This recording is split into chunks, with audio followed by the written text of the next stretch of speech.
Hello everyone, I'm Warren Booc and I'm going to tackle about cave art. But before I start, may I ask you a question. Have you already experienced entering a cave? So I choose this place kay ang sa likod nako cave na siya. Bungtod na imo makita mga mountains pero ang ilawan is hollow cave. So diha ako first time na ako nakasud og cave. So what is cave art? Cave art is the term used to describe any kind of man-made image on the walls, ceilings, floors of a cave or rock shelter. So during the early civilization, Stone Age is a term used to describe a period of history when stones were used to make tools for their survival. True historic humans would not necessarily possess the complex of rational capabilities to tell the story through written records and accounts, but artifacts is the form of cave paintings and sculptures would serve as the storyteller. So cave, also called cavern, means large cave, natural opening in the earth large enough for human exploration. Such activity is formed in many types of rocks and by many processes. So the large and most common caves are those form chemical reaction. So kung wala na siya gituyo ang mga caves sa chemical reaction na siya. There are 5 types of cave art. So the first one is the handprint, which include the finger marks. Kini siya is magib sa mga finger marks ato sa caves. So the abstract sign, so you already know what is abstract. The figurative painting, the rock engraving, and the relief sculpture. Archaeological exploration reveals that there has been a gradual shift from nomadic lifestyle of early humans to make that permanent settlements, paving a way for the rise of the early civilization. So kining pagka-nomadic sa mga tao mo ni hinungdan nga no sang maka-create og iba't iba. Para gud mag-boarding ka kung di ka ganahan mo-transfer ka until makapag ka og sakto nga imong kastayan. So the Stone Age has witnessed how humans were able to lead more stable lives and eventually find their permanent shelters. So the Paleolithic art is a product of climate change. Why? As the climate got colder, part of the early humans' instinct is to look for shelter that would provide them with warmth. So defined caves. Caves became the protective heavens for early humans, and these caves paved the way for their birth for the first attempts to create art. Some of the works found reflected some early beliefs of humans, especially with the life and fertility. One of the works that reflected such belief was sculpture called the Venus of Willendorf. The woman has oversized breasts, enlarged hips, and round abdomen. The representation may show the importance of taking care of these body parts for protection and consequently survival of species.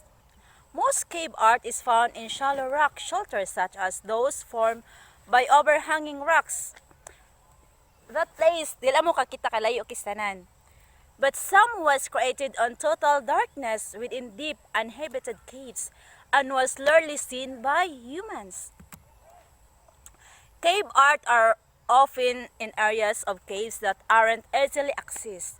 Some theories hold that they may have been a way theories ascribe them a religious or ceremonial purpose.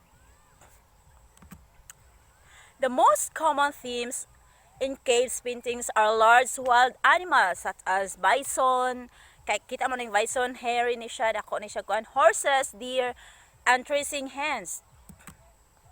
Cave art is painting or drawing of figures called pictographs. Pictograph means ancient prehistoric drawing or painting in a rock wall. And pictoglyphs studies. Pictoglyphs means the carving of inscription of a rock to portray a story or record known history. It is sometimes even used to design plans for hunting or gathering. So let's talk about Altamira in Spain. The cave artist painting were found in 1817 Altamira, Spain by Don Marcelino and his daughter were painted by the Magdalene people between 16,000 to 9,000 BC. So the painting is called the Sistine Chapel of Altamira, Spain. So Laxos of France. So have you already heard a story about the two boys chased after their dog into a hole where the ball got stuck in? When they followed the bog, they were astonished to discover a cave with beautiful paintings.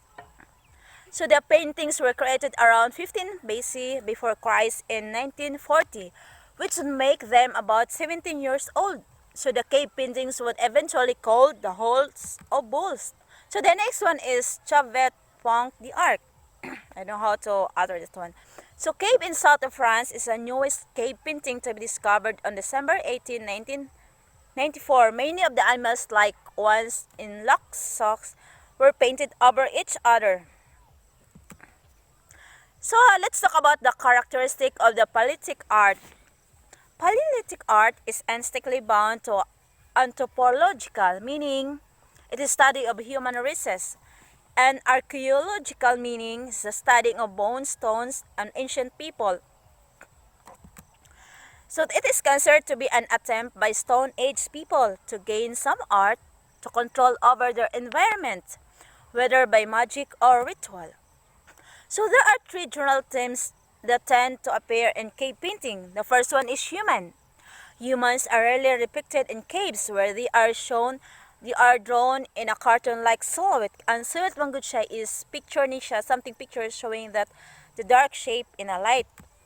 So the second one is animals. So animals, the most abundant animal depiction are those of horses. The factors that considered during the Paleolithic art was humans had not know how to write during the prehistoric period. So, they communicated through cave painting. Prehistoric humans are basically hunters. Thus, most paintings are of animals. The painting of the animals sends a message to its spirit that great respect is intended and the only those needed for survival will be hunted and killed. So let's talk about the people influenced during the Paleolithic art. So Cro-Magnons were the first species of the Homo sapiens. You already know unsa ni ang Homo sapiens. Mo ning great kitas una. Silas una day. So they lived in Europe during the emergence of Indo-Europe or Europeans rather from 40,000 BC to 8,000 before Christ era. Then let's talk about shamans. Shamans mao ni siya ang mga someone nga ni believe in some cultures to be able to use magic to cure the people who are sick. So the shamans would retreat into the darkness of the caves, enter into a trance state, and tend paint image to their vision. So perhaps the some notion of drawing power out of the cave walls themselves. So shamanism is a form of worship based direct personal interaction between shamans and the spirit world. So yag kuan gani niya kanang yag pray mura siya prayer style ang spirit nga mosuod na gani mo ana. Mura kag kanang nasaniban ba pero you don't know what you are doing, something like that. So prehistoric people would have used natural objects to paint the walls of the caves. So to produce a pattern into the rock, they could have used sharp tools or spear. So the paint or color of the probably used was the beerus, clay, charcoal, soot, or animal fat. Kining soot, mao ni siyang kung mag-burn bitaw ka, na siya charcoal, na siya gagmay pino-pino nga itom. Mao ni siya soot. The tools used to apply the paint could have been made by touching straw, leaves, moss, or hair stalks. They might have used hollow bones to create o to spread the art. So kini sila bisan sila kanang mga inahanto pa sila, pirag mas lamang pero mas creative sila na sila mga initiative way during the Paleolithic art period. Morning telescope akong gamiton ha. Morning among kalingawan magpa relieve sa among stress. So makita nimo ang baba sa langob diri. Dili kay siya chemical reaction lagi siya, wala siya gituyo gi siya og kanang kuan bangag. chemical reaction gid siya. Naibaba siya pero dili kay siya nimo man siya ma-distinguish. Ana nimo siya mailhan kung nanagi ka sa duol. So, try to experience entering a cave and share it your thoughts. So that's all and thank you. Hello everyone, I am Meridin Abadengo and I am here to tackle about the Egyptian art, a major contributor to late Neolithic art. Egyptian culture is probably the best known form of ancient art in the Mediterranean basin. Before the advent of Greek civilization in 600 before Christ exists, ancient Egyptian architecture, for example, is the world famous for the extraordinary Egyptian pyramids, while other features unique to the art of ancient Egypt include its writing script based on pictures and symbols, and its meticulous hieratic style of painting and stone carving. Egyptian civilization was shaped by geography of the country, as well as the political, social, and religious customs of the period. Protected by its desert borders and sustained by the waters of the Nile River, Egyptian arts and crafts developed largely unhindered by external invasion or internal strife. Over many centuries, the pharaoh, or what we call as the original meanings, was the palace, was worshipped as a divine ruler, supposedly the incarnation of the god Horus, by typically maintained firm control through a strict bureaucratic hierarchy whose members were often appointed on merit. The function of Egyptian art was twofold. First, to glorify the gods, including the pharaoh, and facilitate human passage into the afterlife. The second is to assert, propagandize, and preserve the values of the day. Due to general stability of Egyptian life and culture, all arts, including architecture, sculpture, as well as painting, metalwork, and goldsmithing, and probably the last one was nail art. Let's talk about the rules of painting about the Egyptian civilization. Egyptian civilization was highly religious. Thus, most Egyptian works involved the depiction of many gods and goddesses, of whom the pharaoh was one. In addition, the Egyptian respect for order and conservative values lead to the establishment of complex rules for how both gods and humans could be represented by artists. For example, in figure painting, the sizes of figure were calculated purely by reference to the person's social status rather than normal artistic rules of linear perspective. The same formula for painting the human figure was used over hundreds, if not thousands of years. Head and legs always in profile, eyes and upper body viewed from the front. For Egyptian sculpture and statues, the rules stated that male statues should be darker than the female ones. When seated, the subject's hands should be on knees. Gods too were depicted according to their position in hierarchy of deities, and always in the same guise. For instance, Horus, the sky god, was always represented with falcon's head. Anubis, the god with funeral rites, was always depicted with a jackal's head. Let's talk about the use of pigments in Egyptian. The use of color in Egyptian paintings was also regulated and used symbolically. Egyptian artists used 6 colors in their paintings: red, green, blue, yellow, white, and black.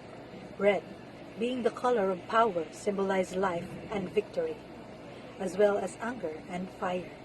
Green symbolized new life, growth, and fertility, while blue symbolized creation and rebirth, and yellow symbolized the internal, such as qualities of the sun and gold.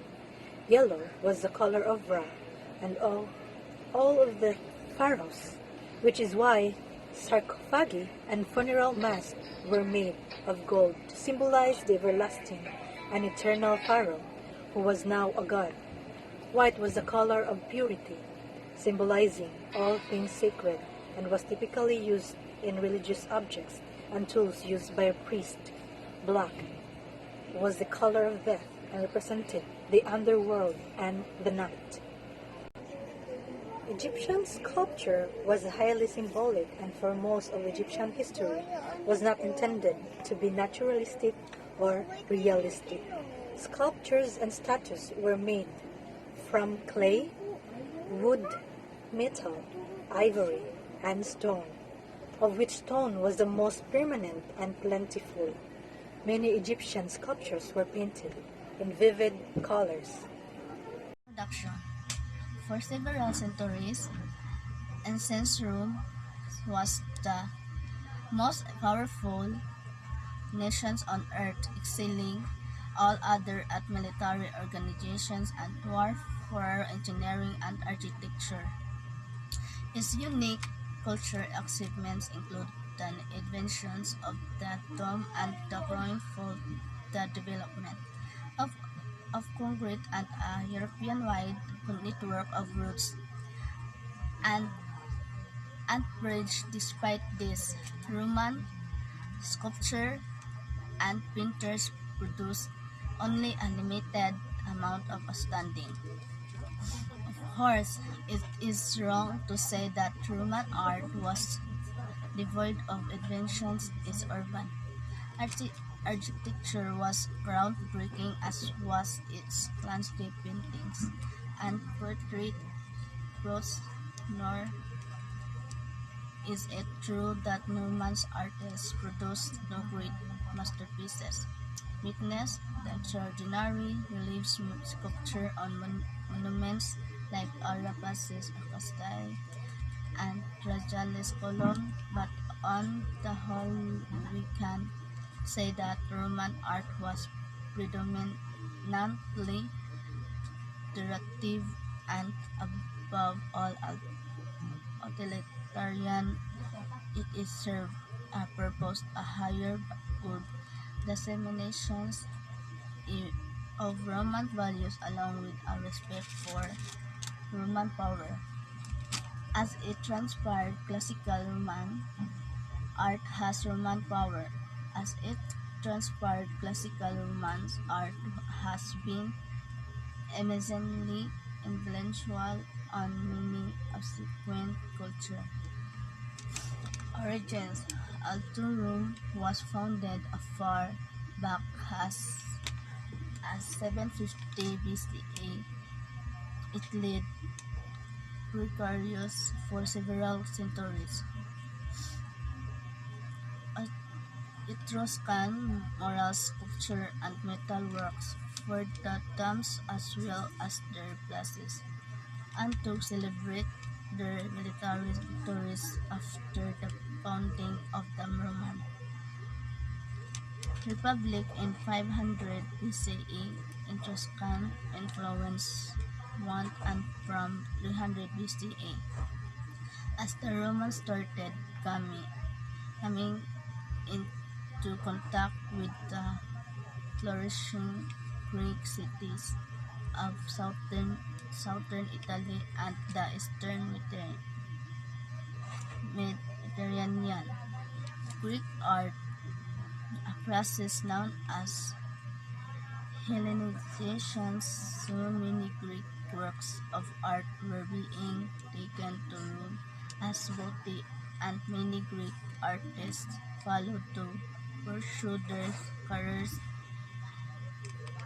under Roman patronage. Ancient art of Rome imitated Greek works. Rome was unique among the powers of the ancient world in developing unlimited artistic language of its own. Types of Romance art. Architecture. Rome's greatest contributions to the history art of the undeveloped lately to be found in the fields of architectural design, religious, re- religious funerary sculpture, Religious art was also a popular, yet less unique form of Roman sculpture. Copies of ancient Greek sculpture altered the whole scale replications of Greek statue indicate necessary and lack of creativity on the part of Romance arts. The history of art could not to be more grateful to them for their efforts. Painting, the greatest innovations of Roman painters was the development of landscape paintings, a genre in which the Greeks showed little interest. Panel paintings in Rome. As in Greece, the highest form of paintings was panel paintings. Triumphal painting. Roman artists were also frequently commissioned to produce pictures highlighting military success, a form known as triumphal paintings. Types of arts. Sculpture is the branch of the visual art that operates in three dimensions.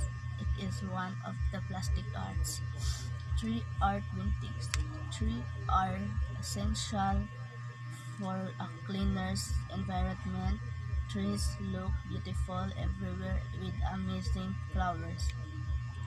Leaves inch. Paintings of trees are also sold feelings. It gives the viewers. Decorative art technicians is the person who carries out a wide variety of services of interior or exterior accessories, industrial products, and decorative products. Metalworks. Metalworking is the process of working with metal to create individual parts, assemblies, or large-scale structures. Jewelry made using precious metal just as gold, silver, and precious stones, just as diamonds and emeralds. Neoclassical. Neoclassicism is a trend that emerges with the revitalization of ancient Greek and ancient Roman styles. Architecture is the art and science of designing building and other physical structures. A wider definition of then includes the design of the total built environment from the macro level of town planning, urban design and landscape architecture to the micro level of constructions, details, and sometimes furniture. American architecture. The architecture used by the first settler in North America is traditionally known as colonial architecture. This early architecture was as diverse as the settlers themselves, how include Spanish, English, Scotch, Irish, Dutch, German, French, and Swedish.